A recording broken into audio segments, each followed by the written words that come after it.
Hello, everybody. My name is Scarlet Fox, and I would like to welcome you to a new series video of Dying Light. Now, you probably saying, "Why are you doing this now? You should have been doing Dying Light videos if you're a big Dying Light fan." And you're right, I should have. But that's beside the point. Technically, I'm not doing this for clout or views and then cause I really do love Dying Light. I love Dying Light 1 and I love Techland and the independency, that independent company and stuff. Now we got 2 more minutes of their new of gameplay thing. Now we don't know what they about to feature on this live stream. That could be the release date maybe. It could be it could be release date, could be gameplay trailers, could be anything, to be honest. But yeah, I really love this game. The they independent. They do not have to worry about rushing in the product or anything because they're not partner with anybody or anything. We got 1 more minute left. I will see you guys in the next 1 minute. Okay, guys, we are ready.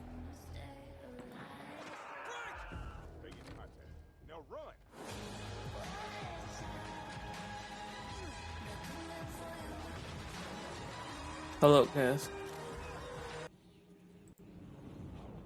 Hello guys, nice to meet you. I'm Leah, and this is Dying to Know. If you're dying to know what's going on in the world of Dying Light 2, then you're in the right place. Here we'll be showing you all the news, the latest from the Dying Light world. We'll be announcing Come on, full screen, please. contests, we'll be talking to developers, and probably most importantly, we're going to be showing you a brand new gameplay trailer where you can see the current state of the Dying Light 2 game. But first, there's someone here I need to introduce you to. It's Aiden Caldwell. I'm a pilgrim, an outcast, roaming like a Japanese ronin or an Old West desperado. My past is dark, but my future has a tiny This is his name, the main character's name. At the end of this tunnel. Hello, guys. My name is Jonas Scott, and I voice Aiden Caldwell in Dying Light 2. But before that, I'm going to host this program with Leia, if you don't mind. My pleasure. Well, I'm ready.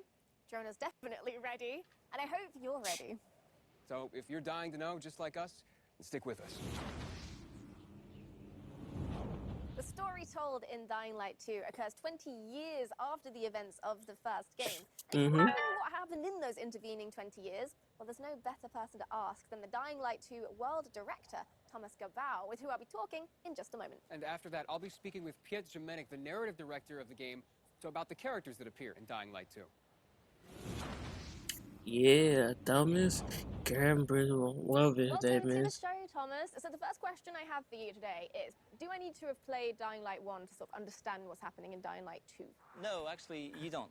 Like you mentioned before, a game takes place some 20 years later, in a world where humankind has lost the war to the virus. So, in a way, you could say that Dying Light 2 takes us to the world beyond the Oh my god. Intriguing. All right, tell me more, please. Well, you remember the events of Heron in 2014. Well, after that, world leaders, they had a tough choice to make. They had to isolate the city of Heron. Right. For that, they created an exclusion zone. Like in Chernobyl, only a lot more people were left to die inside the walls. Yeah, right. So they just isolated the entire city. And did it help? Did it stop the virus? Yeah, for a while it worked. Enough for everyone to forget about it, at least. Only in secret, a handful of scientists continued to study the virus. You know, manipulating its DNA, creating new strains. They were looking for commercial military applications. So, you know, they're doing it for the money, really. Yeah, of course. Of course. So what happened next? Well, next, the shit hit the fan. By Christmas 2021, one of these mutated strains escaped from a level 4 laboratory located near Geneva. We don't really know if this was accidental or not, but this time the virus was much faster than any government. Before the world could react, civilization was on the brink of collapse. People were dying in the streets, capital cities were burning. By the end of 2023, 98% of the population had been lost to the virus. There was a few settlements remaining, but only one city was still standing. The last bastion of mankind, our city, Villador, aka the city. Right, so Villador is what we have left. So that's everything that's happened outside of the city. What actually happens inside Villador? Well, the city has unique rules. First of all, it's surrounded by seemingly impassable walls.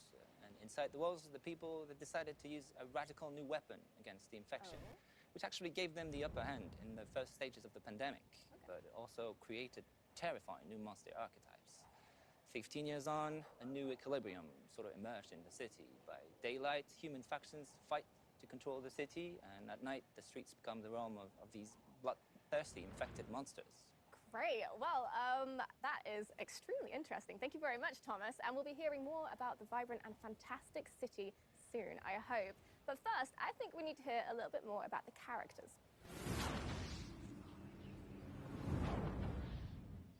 Our second guest is a man of two industries, cinema and gaming. In a previous life, he wrote the hit HBO series Wataha? Wataha, yeah. Wataha. And then he moved Oh, on to film interesting. to become a narrative director, Piotr Jamenek. Hi, guys. Thank you. So we have plenty of time to talk about the rest of the characters in Dying Light 2. There are tons of them. But today, I think we want to focus on Aiden Caldwell, the protagonist. You want to talk more about him? Yeah, sure. So, Aiden. he's the Aiden. member of Outcasts, you know? The group of people traveling through this dangerous world of Dying Light 2. I like that outfit. Because he's looking for his relative. The person whom he lost many, many years ago. And that person is his only memory from the past. And the only answer to whom Aiden really is. Aiden is a really rich, deep character, very, very much cooler than I am. Oh, no, come on. I mean, he can run across buildings, jump from rooftop to rooftop, use all kinds of weapons. Yeah, well, you know, he didn't have much choice. This world is full of infected, bloodthirsty creatures, so he didn't have much choice, right? The weak die, the strong survive, and Aiden, he just has to be strong. But why did he come like that? Why him? That's the main question of the game, and the player will have opportunity also to decide how Aiden will evolve. Will he help the weak? Will Help it the weak? distract him from his main goal? Or maybe he will just strive And to you have your own the end of choice. his search as soon as possible. I can't imagine trying to survive or live in a city like that as a lone wolf by yourself without any kind of support. Well, he's not gonna be alone, you know. He will meet many people.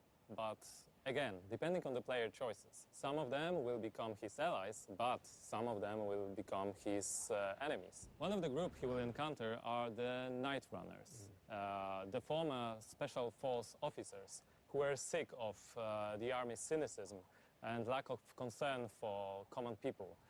But they were brave enough to help the people during the night. And the night, as you know, is pretty horrifying in the game. Yeah, so Aiden joins them, joins the Night Runners? Oh, that's the question, my friend. The player will have to answer too. I will spoil the pleasure of discovering Aiden's actions and true motivations, but what I can share with you is the fact that we really put big effort to make this character and many others complex and multidimensional. But there is so much more to be discovered during the game. Oh, that's fascinating. Can't wait to learn more. Thank you so much, Piotr. Thank you, thank you. So before we watch the gameplay trailer of Dying Light 2 Ooh. for the first time, we need to talk about something which is basically the center of the Dying Light universe, which is The community.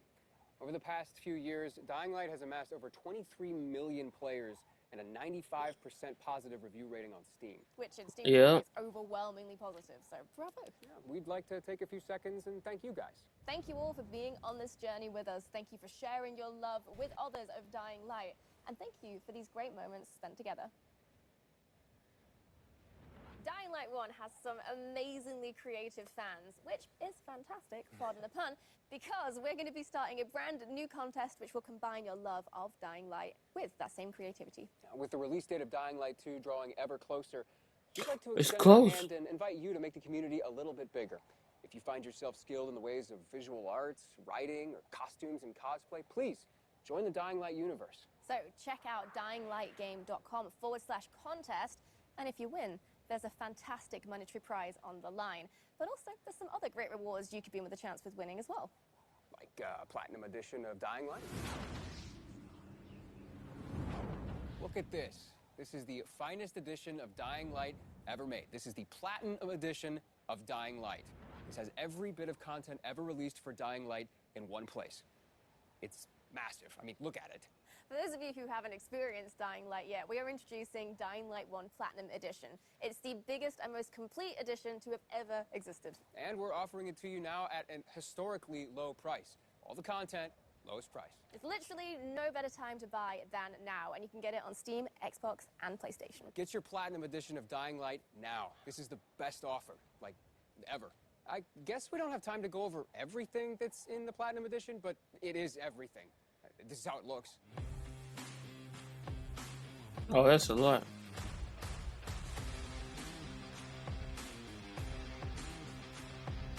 Oh, wow.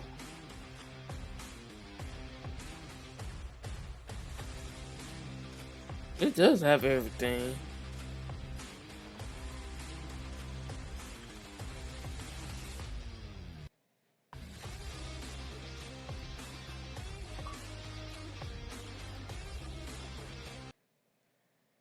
Get your Platinum Edition of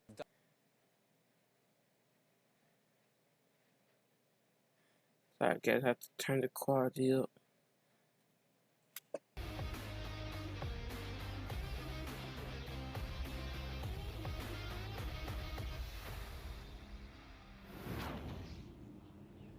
Well, that's a lot of stuff. Okay, so I'm excited because you guys are in just a second gonna see the official gameplay trailer for Dying Light 2. It's official. After that, we're gonna interview some of the devs that made it possible. So, without further ado, here it is.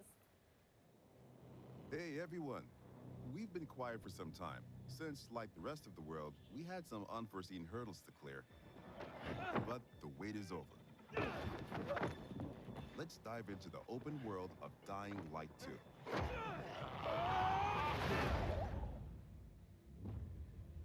Oh my god, the gameplay trailer! The last slice of Dying Light 2 showcased the mission from the main storyline. Yeah, it did. You saw how your decisions influenced the narrative and notably changed the environment. This time, we want to give you a broader look at the game and a sneak peek at some of the things we'll be talking about in upcoming months. The game is so big. That's what she said.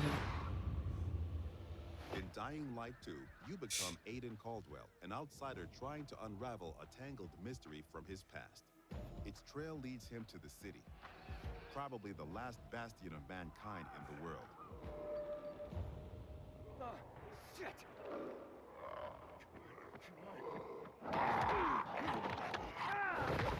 At first, you feel like this intense, brutal place will tear you apart. But then you meet the Night Runners, veteran survivors who helped people in better days. By the way, I'm Hakon. You were Hakon. a Night runner. You used to help people, remember? Night runners are gone. Finished. A myth. And although it's not entirely clear you can trust them, you need allies in the dark.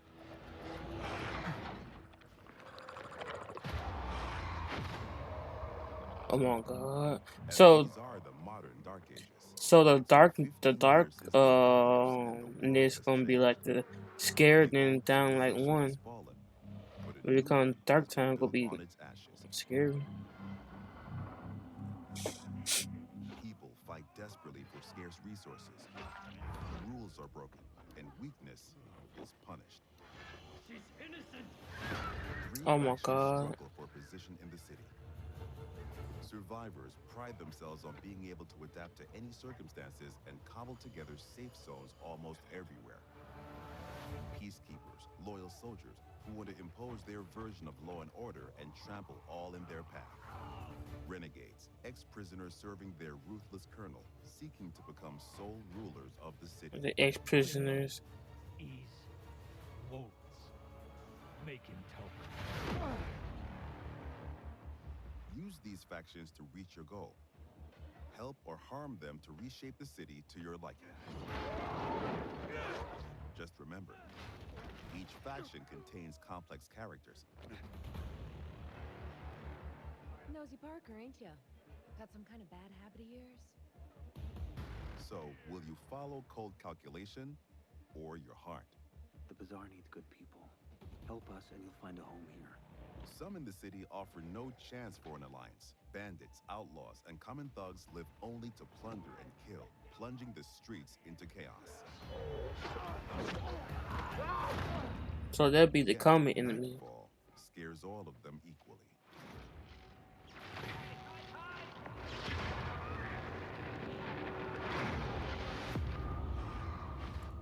Good night and good Darkness luck. changes the rules of the world. As the light fails, monsters crawl out of hiding to prey on the poor souls caught outside the safety of UV rays. Hordes of infected pour into the streets like decaying lava. Oh my god, that's a Deadly lot. spawn of 15 years of mutation and evolution. Oh my god, it's worse than the big guy and down like one. Your only escape? Exploit the city's verticality and flee to the roofs. Though even there, you are never safe from swift and deadly virals.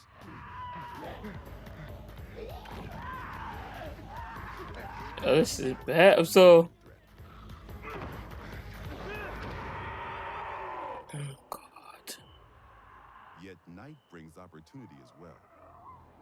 Nests rife with infected during the day now lie empty. To explore them, you must tread carefully. But those brave enough to face the terrors of the night can loot a jackpot.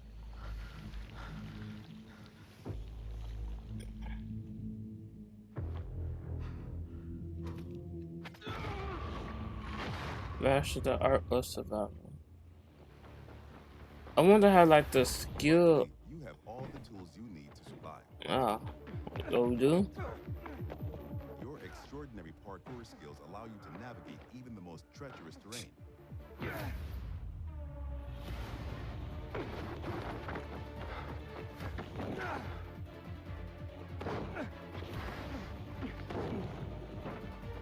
Oh wow.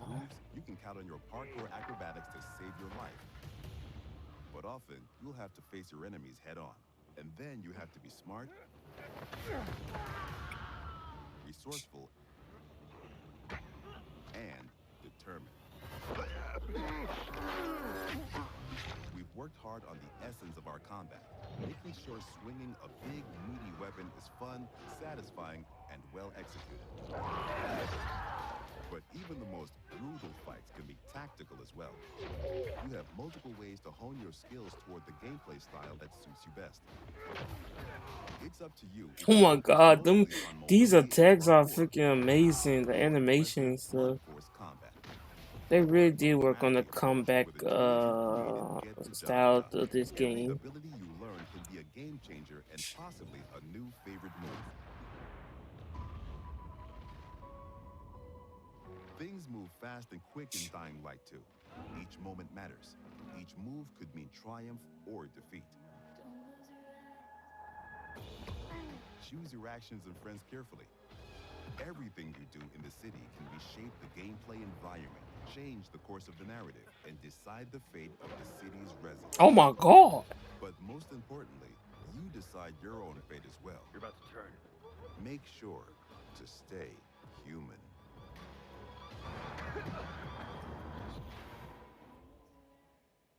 An extensive post-apocalyptic world. And I really like that divisiveness. You know, the life on the roof and then death on the streets. Yeah, like the intensity of the day and the night cycle together. It's almost like Dying Light 2 is two different games put together into one. Yeah, like despite all the brutality going on the ground floor, there's something about like the rooftops and the plants. It's cozy. Yeah, I kind of want to be there. But it does feel like every decision is vital. Like your choices actually do have some consequences. Choices and consequences are incredibly vital to Dying Light 2's gameplay. And we're going to interview some devs and talk about some other very vital gameplay mechanics. Our next guest is Adrian Pizza-Shizevsky.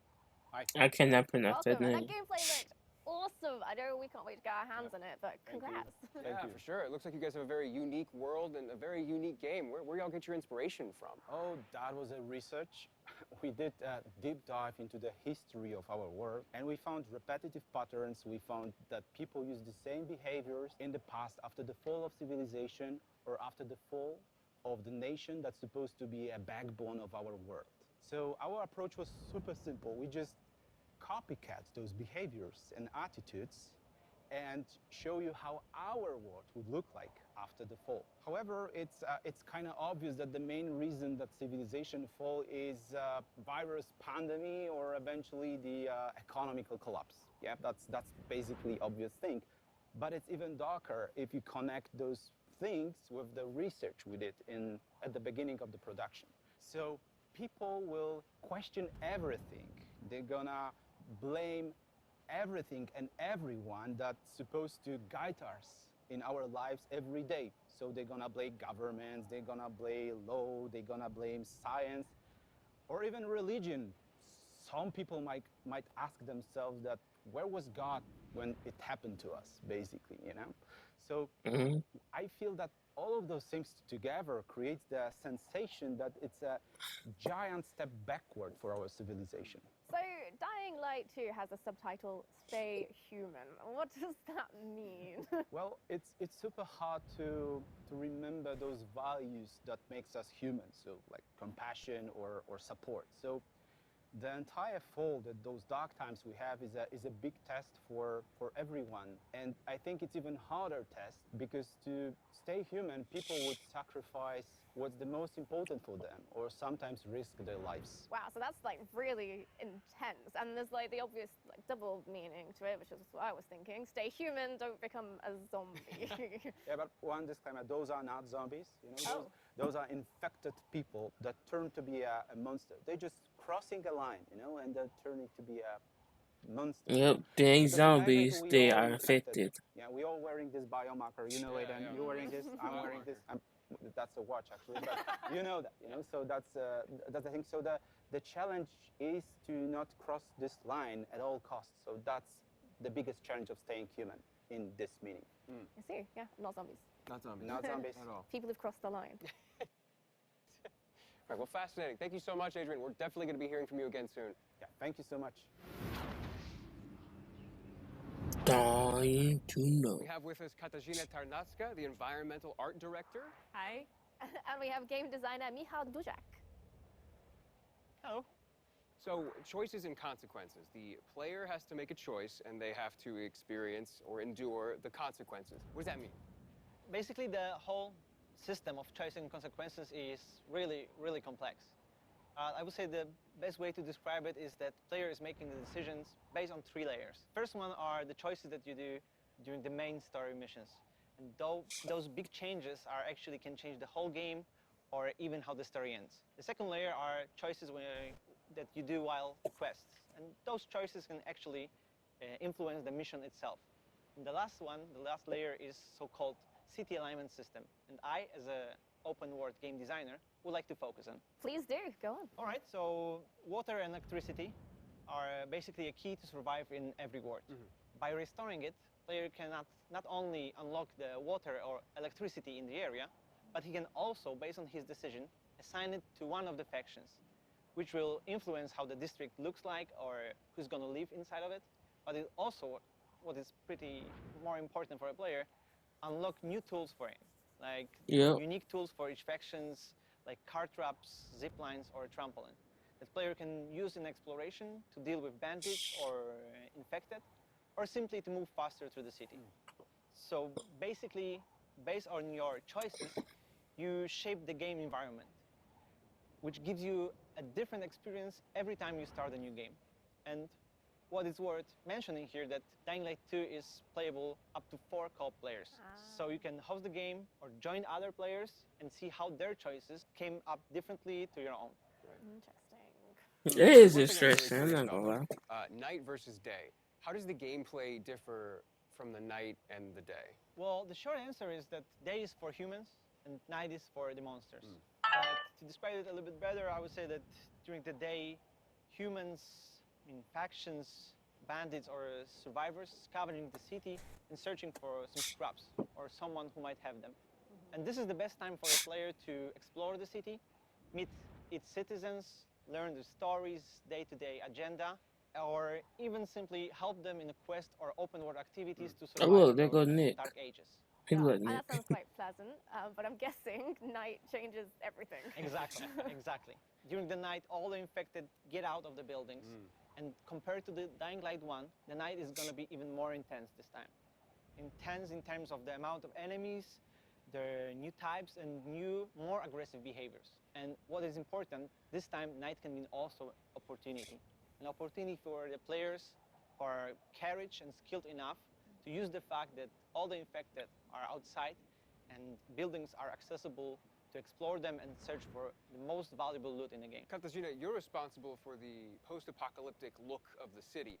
Can you tell us a little bit how about the city became to look that way? Yes, I guess the important thing to realize is in 2025, a decision was made to use a chemical attack to stop the spread of the Haran virus. And the result is a tight ring of chemically active areas around the city.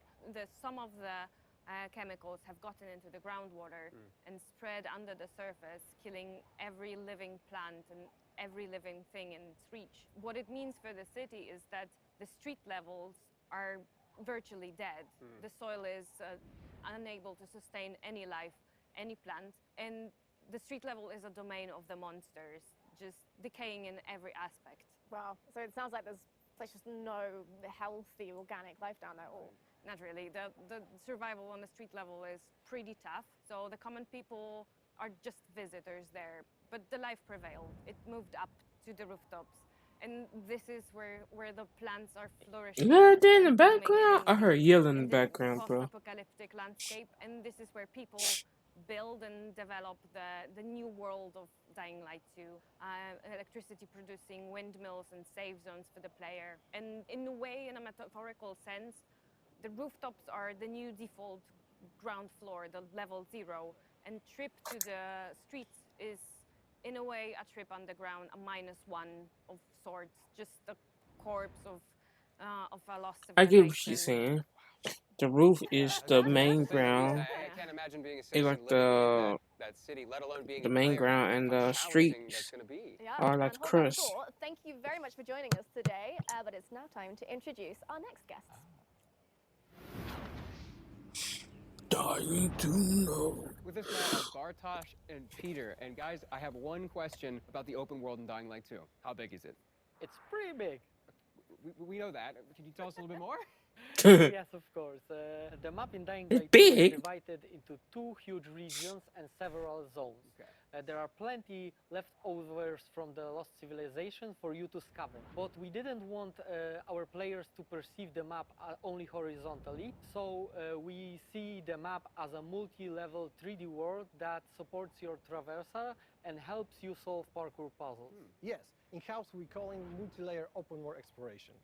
And you know, the movement system from Dying Light 1, we remove every restriction from the player. You can move everywhere you want, how you want to do it. And when I think about it, I think that was a big challenge for us to create the geometry that support all of that. And we did it, and I think we did it well. Doing the same thing in Dying Light 2 wasn't our goal. We want to make one or more step forward to surprise the player expectation. That's why we doubled the number of parkour moves. Doubled, and I mean, it's not like there was a shortage in Dying Light 1, so what? Yes, the iconic Dying Light 1 parkour is essential there. We improve it. We double the number of parkour moves. The players will see over 3,000 different parkour animations. Oh wow, 3,000? Move, through the tricks, to the small little tasty details there that you can see it. Okay, well, unfortunately, I'm going to have to stop you there, but don't hate me because in the next episode, we're going to be talking more about parkour and how the team have managed to make an authentic urban running experience in Dying Light 2. Thank you guys so much for the information. Bartosz, Peter, it's been a pleasure. Thank you. Thank you very much. Dying to know. Okay, so the last and arguably the most important question I'm sure you have is, when is the release? Yes, yes, yes, yes. Very important question. And luckily, We have the answer. Yeah! The 7th edition. Oh my god! Waited years to say that out loud. And now that we know the release date of the game, This time for so you to go far away pre-order. now. Go to Think about it. dyinglight.com/pre-order, select your platform, and then hit pre-order. And there you go. Congratulations. You just pre-ordered one of the most anticipated games of this year. Go you. You can pre-order it.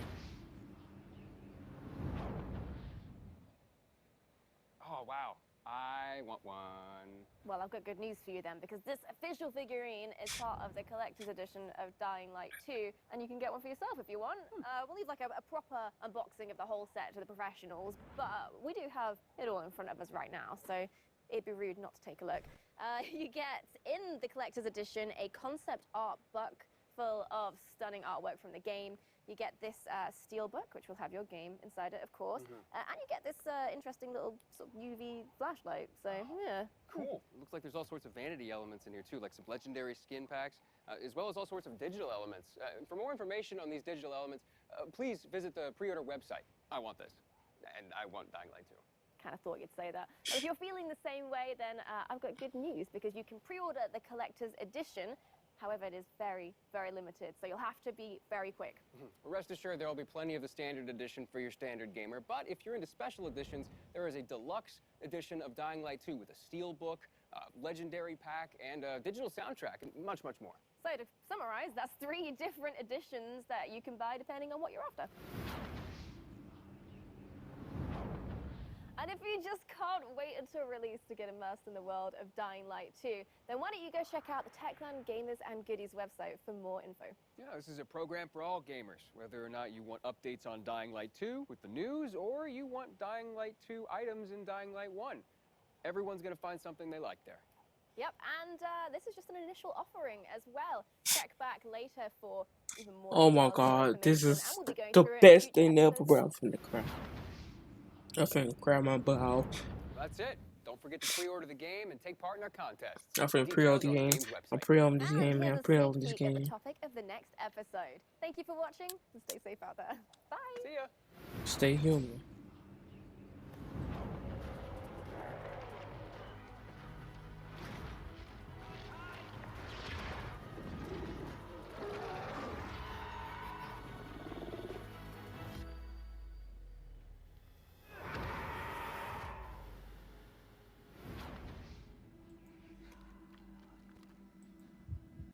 Okay, guys, so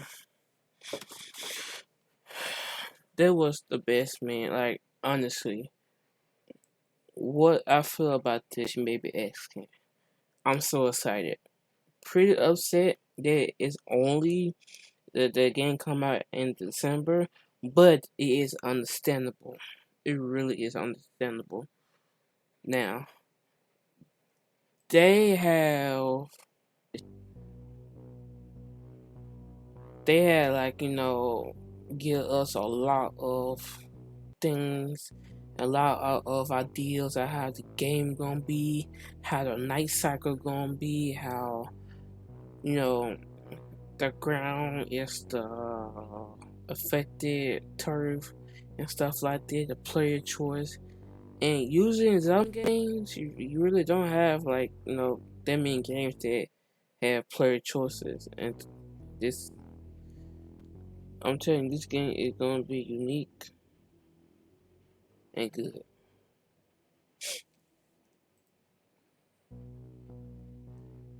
Now, I wish I could kind of go back and look at this, but I will make a separate video on I think I'll make a separate video on the details of what I miss and stuff like that. But I will upload this to YouTube, and I'll see you guys next time.